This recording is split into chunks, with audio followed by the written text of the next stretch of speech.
Hanımlar, beyler, hepinize saygı ve sevgilerimizi iletiyoruz. Bugün 27 Haziran 2024 ve TÜREB ile Yeşil Deniz programının dördüncüsüyle karşınızdayız. Bildiğiniz gibi TÜREB olarak Türkiye'nin deniz üstü rüzgar potansiyeli farkındalığını arttırmayı, bu alanda bakanlıklarımız, Sanayi ve Teknoloji Bakanlığımız, Enerji ve Tabii Kaynaklar Bakanlığımız tarafından yürütülen çalışmalara katkı sunmayı amaçlıyoruz, hedefliyoruz. Aynı zamanda yapacağımız programlarla Türkiye'nin deniz üstü rüzgar alanındaki tabiri caizse bir fotoğrafını çekmek, bu alanda ileride karşılaşabileceğimiz zorlukları ve bunları aşma yollarını konuklarımızla konuşmayı hedefliyoruz. Bunların hepsini bugünkü programımda Wind Energy Hub Poland'ın Deputy CEO'su, Başkan Yardımcısı Doktor Arkadyusz SEKSCINSKI ile konuşacağız. Bugünkü programda sadece her zamanki gibi yine giriş ve kapanışı Türkçe dilinde yapacağım, çift dilde yapacağım. Programın geri kalanı İngilizce dilinde olacak. Programımızı YouTube'a aktarırken Türkçe altyazımızı da ekliyor olacağız. Ladies and gentlemen, today is June 27th, 2024, and we are here with the fourth episode of our program, Power of the Wind, Offshore Wind Energy Insights. With this program, we plan to raise awareness of Turkey's offshore wind energy potential and contribute to the work that is done by our ministries, Ministry of Energy and Ministry of Industry. At the same time, we aim to take a picture of Turkey in the field of offshore wind energy and discuss challenges we may face in the future. Today, we will discuss these with Dr. Arkadyusz SEKSCINSKI. He is the Deputy CEO at the Wind Energy Hub Poland. Welcome, Arkadyusz. Thank you for accepting our invitation. I would like to Ufuk. start with my... Good morning. Hi, good morning. I would like to start with my first question. Could you please introduce yourself and tell us about your journey in the offshore wind energy industry? Of course, good morning once again, and thank you very much for inviting me to this program. It's very interesting, so it's so nice to be in this fourth episode with you, Ufuk. Just to introduce myself, I would say that my journey with the energy sector has started in 2008. Firstly, I was just involved in regulatory affairs for energy sector, working for some Polish and foreign companies. And after 2-3 years, I recognized that my heart is very, very green. I had some relations with Polish Wind Energy Association, and I got the offer to work for the Polish Wind Energy Association, and that was 2010. So more than 14 years ago. So I also am happy that with the brother association, Turkish association, we are in a good relation. And after 5 years working for the association, talking about the wind, I decided to jump into the business. So I was working for the biggest Polish utilities, PGE, Polish Energy Group, for the Orlen, other oil and gas multi-energy utility in Poland. So those companies, for more than 8 years, I was working on onshore wind development, but also on offshore wind development. So I remember that I have really started with the offshore in 2016. Because as a PGE we had 3 seabeds, those leases on the Baltic Sea. Those leases were, to be honest, just waiting, because we got them as the company in 2012, but we really started development, those first real steps 3 years later, 4 years later. And now PGE and Orlen are finishing this development phase. So we can talk, we can see how long it takes, the development, especially if these are, let's say, first wind farms in Poland. After something like 8 years, you can got all the permits. You can be ready for the final investment decision to move to building phase. So last 8 years was with offshore very much, and I can tell you more if you like how it worked in Poland. Okay. Yes, that would be great. So since you've already been in the both sides, onshore and offshore, could you please provide some statistics regarding the wind energy market, both the installed power targets pipeline and also maybe about the manufacturing capacity of Poland? Of course. So the onshore wind has started, of course, much earlier. I think the crucial point was when Poland got to become a member of European Union, and there was this support scheme introduced. We had these green certificates. Today we have CFD, and basing of green certificates support scheme and contract for difference system, which is today, we have right now 8.8 gigawatts installed of onshore wind farms. The pipeline today is around 2.3 gigawatts for the onshore wind. Let's be honest that in last years the Polish authorities decided to freeze onshore wind because there were this kind of regulations introduced, like a distance law, which made it much more difficult to install onshore wind farms. And these goals by the previous government were not ambitious for wind. New government, which we have since December last year, is promising, saying that they want to come back what they were supporting where they were first time governing 8 years ago. So to put on the track, the fast track, the onshore wind. And what it was sent to European Union as a plan for Poland is to have 14 gigawatts in the onshore wind by 2030 and 20 gigawatts by 2040. So this we recognize as pretty ambitious goals, but behind those goals, behind those nice targets, there is also a need to do the fast track with the permitting. Answering to your question, Ufuk, about the industry, I would say that the onshore wind looks from this point of view pretty good in Poland, as kind of 50%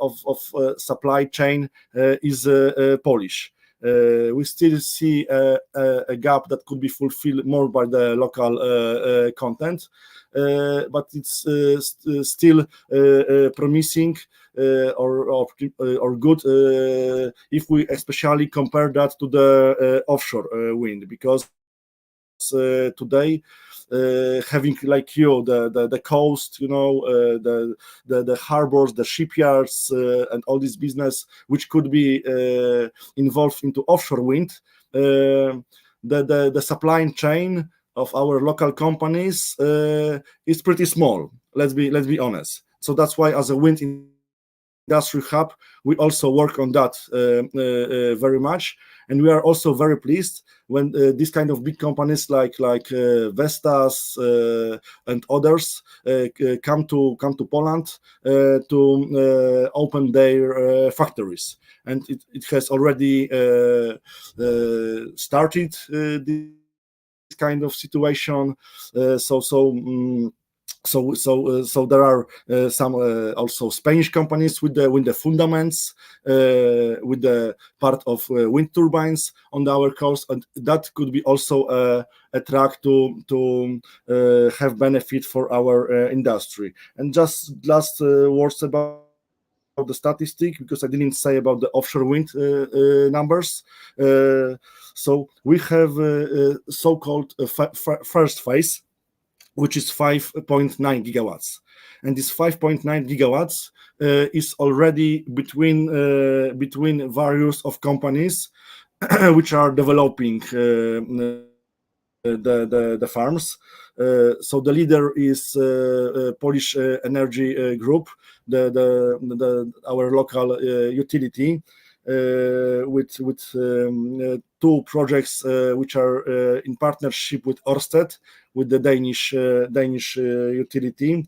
There is also other Polish utility, multi-energy company, which is, I would say, first, because they already did the final investment decision.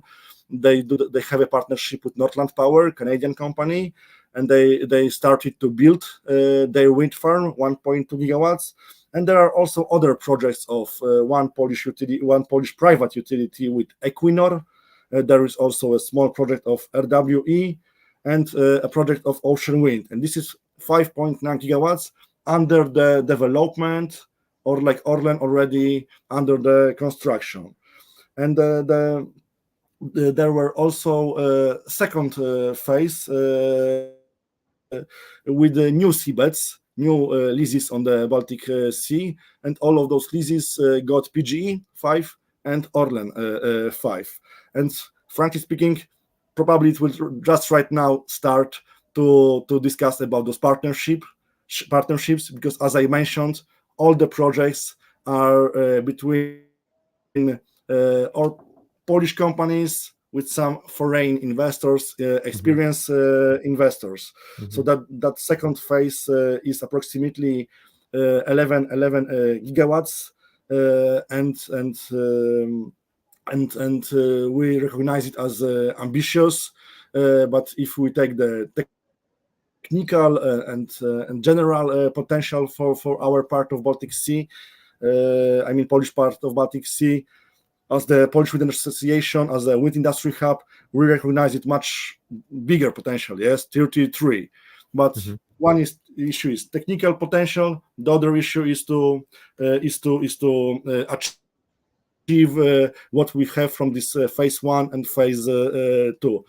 And frankly speaking, I am very pleased that we started, this, and I am very pleased to see these results after those few years. I mean, like 8 years of doing offshore wind in Poland, because it's not easy path. Yes, if you compare that with onshore business. So that's why it's so important to start earlier than later, because the benefits will be surely big benefits for energy security, for the industry, and all these big things which are important for energy sector. Yes, I agree with you. Thank you very much for the statistics. I think your market is very similar to Turkey. It seems the numbers are very close, and we can also manufacture up to like 55-60% with local content as well. But we are far behind at offshore right now, because we haven't distributed any capacities yet. So then, before the session, during our conversation, you mentioned that the first land lease was done in 2012 for the exploration, and it's been so long, like 12 years, and you just started the construction for one of them, as you mentioned. So what are the challenges experienced from the date that Polish government decided that they're gonna support the offshore wind until there is an actual pipeline with the parcels, and then looking at the future, what challenges do you expect until Poland has its first operational wind farm? I'm sure you will have it soon, which is under construction. But do you see any challenges for the others on the pipeline, or do you expect them to be online soon? Thank you, Ufuk, for the question. Before I answer, I would say, as I look at Turkey, Turkey is always a very ambitious country. Yes, when you start to do something, you go this direction and you are very good. Yes, like with the onshore wind, at least as I know some figures, and so on. and we know all how the energy system is complex. Yes, there is nuclear, there is still fossil fuels like gas, coal, and so on, so on. So this world changes all the time, moving forward. And years ago, offshore was not so competitive. If you compare it, I don't know, 10, 12 years ago with the onshore.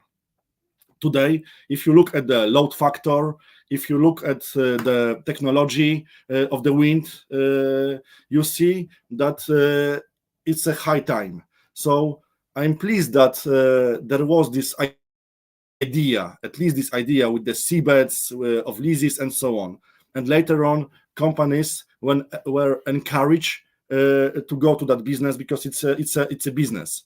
But of course, it was so important to work on the regulations. Yes, to, like I mentioned very quickly, that with the onshore business we had those regulations a little bit like copy paste because we joined European Union. Yes, with the offshore we started much more later. Because this support scheme for the onshore wind or PV or something else was not so how to say suitable, for the offshore. It has to be more dedicated. So the companies started to work on the development in 2015, 16, 17, and at the same time, government started to work on the regulations. Yes, and we see how it also goes in European Union and in Europe as such. Yes, that because we had this aggression of Russia, it's still this aggression of Russia on Ukraine. COVID and so on. So all this supply chain became a challenge, but at the same, it's an advantage that you start to think that, okay, so maybe I should work more locally about my energy security, and offshore doing big projects, gigawatts, not only megawatts, can bring that values. So talking about challenges, because you asked about challenges, of course, we can talk a lot, yes, but that there is this kind of challenge with the bottleneck of suppliers, like I have mentioned, yes, that in Poland we don't have those suppliers so much for the offshore like we have established for the onshore. These tier 1 contracts, if you take WTGs, it's few companies, yes, Siemens Gamesa, GE, Vestas. If you take fundaments, yes, if you take the vessels, which is a big challenge. So this is kind of maybe not a problem, yes, but what is the answer for that? That's more important, yes. The answer should be all hands on the deck, and we have to support industry also to participate in that, so they will also get benefits. And capex, of course, was increasing during these challenges which I mentioned, like COVID or Russian aggression on Ukraine, and so on. Our harbors, at least in Poland, are not so much ready to be used to install the fundaments or wind turbines. So, for example, the Bornholm island will be used for that. But again, what is the answer for that? Just wait and look at that, or be more involved, because, as I said, this is a first phase in Poland. So we also still learn how to benefit the most. Yes. And we are beneficial from that. I can tell you that even we have programs that miners from the hard coal or lignite coal start to work in the onshore and offshore business in Poland. So it's like really a supply chain of many benefits for for the industry, for the society, for the local municipalities. But don't forget, we are in the energy business. In the end, it is about energy security, to have a stable, really strong source of green electricity for Poland. Yes, you're right. We need to focus on the energy security aspect as well. So it's not always about the price, but also we want clean and secure energy. We discussed about the technical challenges, but developing an offshore wind farm is not always only about engineering or the securing the finance. We need to design wind farms that can coexist with the environment, and we need to engage all stakeholders affected by the construction, could be affected by the constructions, like the local people, fisheries, etc. So what lessons can you share with us on this very important topic? Mm-hmm.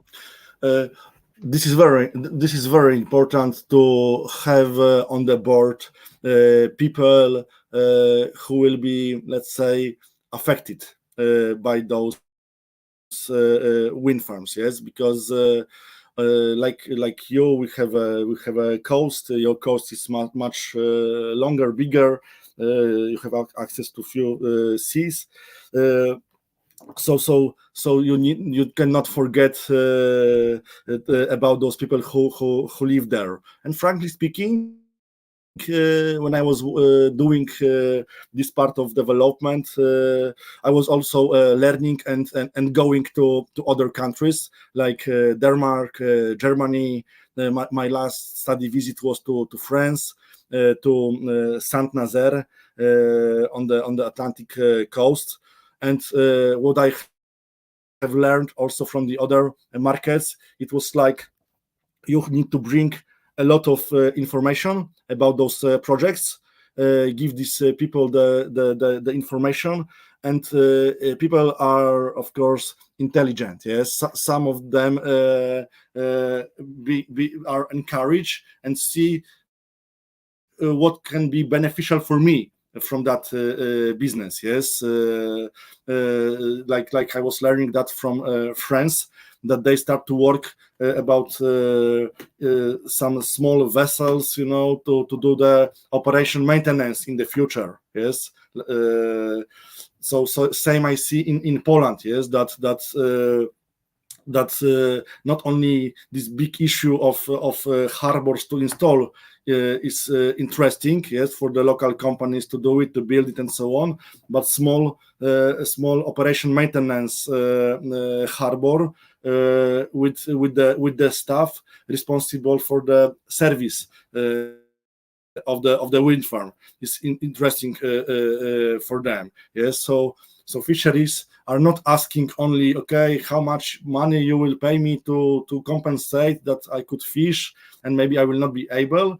Then you see in the regulation that it's not so conservative that they cannot fish. Yes, it's about also security of them and of the wind farm. But they see, okay, but maybe we could also use this new business for us.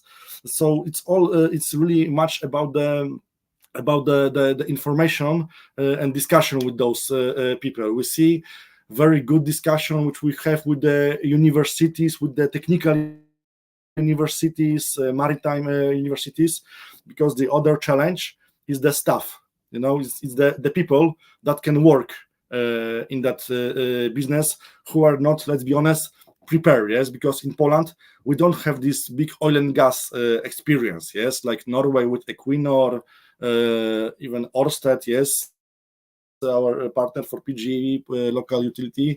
We don't have it. So and universities and companies and the government really did good job to open some courses, the departments, in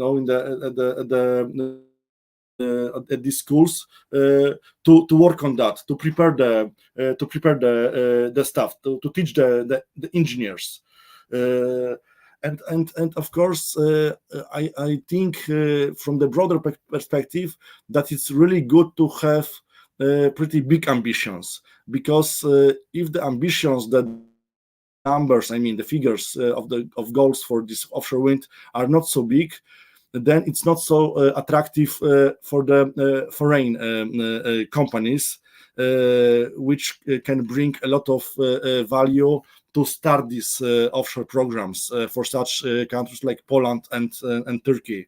Of course, you have to be very careful, yes, because it must be beneficial for you, yes, mostly for you.